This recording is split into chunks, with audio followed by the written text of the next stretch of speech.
Hi friends, welcome to Sunita's kitchen. ನಾನು ತೋರಿಸ್ತಕ್ಕಂಥ ವಿಧಾನದಲ್ಲಿ ಹೀರೆಕಾಯಿ ಸಾಂಬಾರು ಮಾಡಿಕೊಂಡ್ರೆ ಹೀರೆಕಾಯಿ ಇಷ್ಟಪಡದೇ ಇರೋರು ಕೂಡ ತುಂಬಾ ಇಷ್ಟಪಟ್ಟು ತಿಂತಾರೆ. ಬನ್ನಿ ಹೀರೆಕಾಯಿ ಸಾಂಬಾರು ಹೇಗೆ ಮಾಡೋದು ಅಂಥೇಳಿ ನೋಡೋಣ. ಬೇಕಾಗಿರೋ ಸಾಮಗ್ರಿಗಳು: ನಾನಿಲ್ಲಿ 1 ಕಪ್ ತೊಗರಿಬೇಳೆ, 3 ಟೊಮೊಟೊ, ಚಿಟಿಕೆ ಅರಿಶಿನ ಬೇಯಿಸಿ ಬೇಳೆ ಸ್ಮ್ಯಾಶ್ ಮಾಡಿ ಇಟ್ಕೊಂಡಿದ್ದೀನಿ. ಹಾಗೆ 1 ಗೆಡ್ಡೆ ಬೆಳ್ಳುಳ್ಳಿನ ಸಣ್ಣಕ್ಕೆ ಹೆಚ್ಚಿ ಇಟ್ಕೊಂಡಿದ್ದೀನಿ.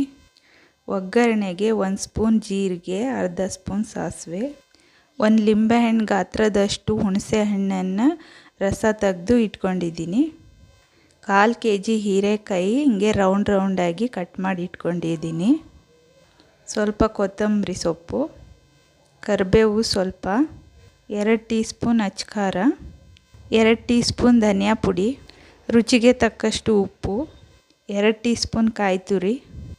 ಒಗ್ಗರಣೆಗೆ ಒಂದು ಪಾತ್ರೆ ಇಟ್ಟು 4 ಟೀ ಸ್ಪೂನ್ ಎಣ್ಣೆ ಹಾಕ್ಕೊಳ್ಳಿ. ಹಾಗೆ ಇದಕ್ಕೆ ಸಾಸಿವೆ ಜೀರಿಗೆ ಹಾಕ್ಕೊಳ್ಳಿ. ಹಾಗೆ ಬೆಳ್ಳುಳ್ಳಿನೂ ಸೇರಿಸ್ಕೊಳ್ಳಿ. ಕರಿಬೇವು ಸ್ವಲ್ಪ. ಇದಕ್ಕೆ ಹೀರೆಕಾಯಿ ಸೇರಿಸ್ಕೋಬೇಕು. ಹೀರೆಕಾಯಿನ ಸ್ವಲ್ಪ ಫ್ರೈ ಮಾಡ್ಕೋಬೇಕು.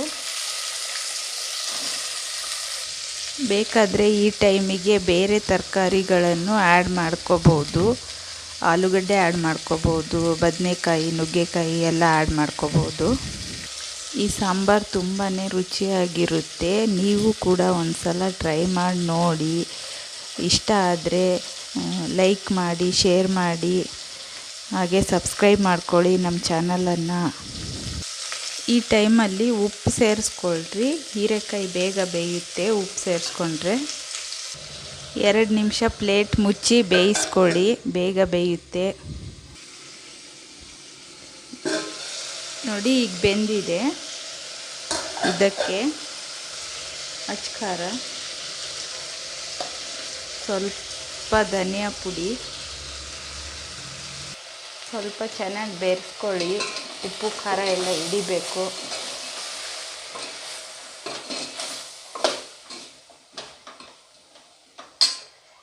ಹಾಗೆ ಇದಕ್ಕೆ ಬೇಯಿಸಿರುವಂಥ ಬೇಳೆ, ಹುಣಸೆ ಹುಳಿ, ಸ್ವಲ್ಪ ನೀರು ಹಾಕ್ಕೊಳ್ಳಿ. ಇದು ಒಂದು ಕುದಿ ಬರಬೇಕು, ಅಲ್ಲಿ ತನಕ ಮುಚ್ಚಿಡೋಣ.